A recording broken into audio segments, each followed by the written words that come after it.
What's up, guys? We're going to set up the Verizon FiOS router, the latest 2024 version, and as a bonus, we're going to set up the network extender as well.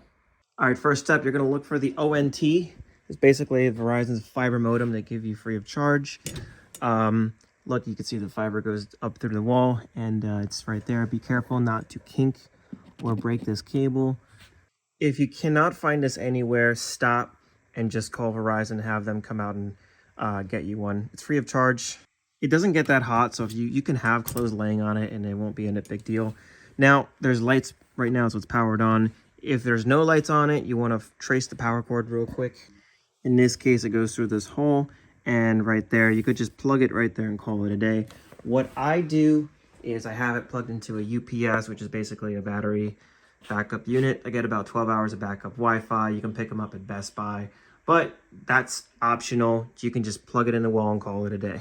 Go ahead and grab a network cable from the box. It looks like an oversized phone cable. As you can see, it's supposed to go into this big old port right here. This big one, not these two, those are actual telephone ports. This big one. You should hear a click like so. Just like that. If you ever have to remove this, there's a little clip here. You push it down with your thumb and then it pulls right out. But yeah, obviously this is a little bit too short. So if you need something longer, you can pick up the cable from Amazon. It's called an Ethernet cable. Plug the other end into this red port. It should be called WAN. Hear the click too. And plug the power into there as well. Boop. It doesn't hurt to plug in devices like I have this little ring alarm. Goes right into the extra port right there. Give it a solid 10-15 minutes, grab a coffee. It's gonna take a few minutes to do updates and all that stuff. If you're curious, my wife got this lamp from Target. It just fits perfectly in there.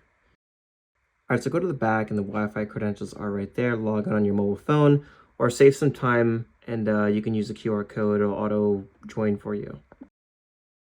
So plug in one of these two website links. As you can see, you're going to get a web page like this. It's okay. Click on show details and visit this website.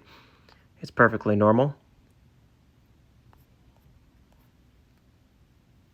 So you're going to get a pop-up like this on the website. You're going to scroll to the right and you're going to plug in the password. It's on the back of the router again. It's network settings password. So for this step, select a Wi-Fi network that is similar to your previous router that you used. It's just more convenient. All your devices are going to seamlessly connect.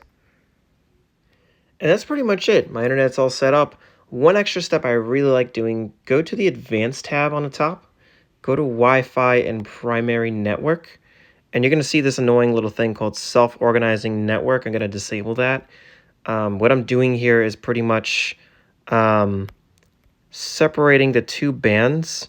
So just give it a second, you have to reconnect to your Wi-Fi. Give it about 3 minutes and then refresh your website. And pretty much you'll see a bunch of different network names here. I'm just going to change the 2.4 to something a little bit of a different name. So pretty much what I did here, I made the slower Wi-Fi network name here so people know my devices. If they cannot see this 5 gigahertz network name, I'm going to use this one for this. It's really reserved for like the older, annoying, or cheaper IoT devices. But yeah, this just kind of makes sure that anytime my phone's connected to the Wi-Fi, I'm constantly getting the fastest speed. Hit apply and then give it a few more minutes to reboot your Wi-Fi. And you're all set to go. That little cable TV jack in the bottom left right there, you are not going to need that unless you have FiOS TV as well, or you are using a FiOS network extender. If you're not, don't use that.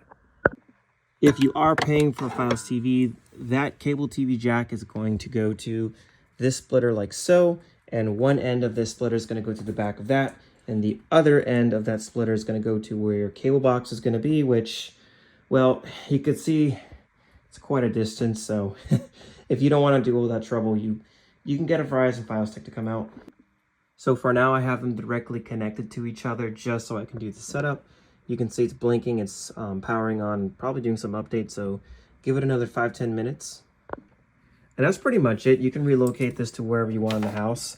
One thing to note, obviously if there's a cable box being used, then you just plug that cable into here, and then, you know, one end goes to the extender and the other end goes to the cable box. But yeah, use a splitter like so, this to the wall.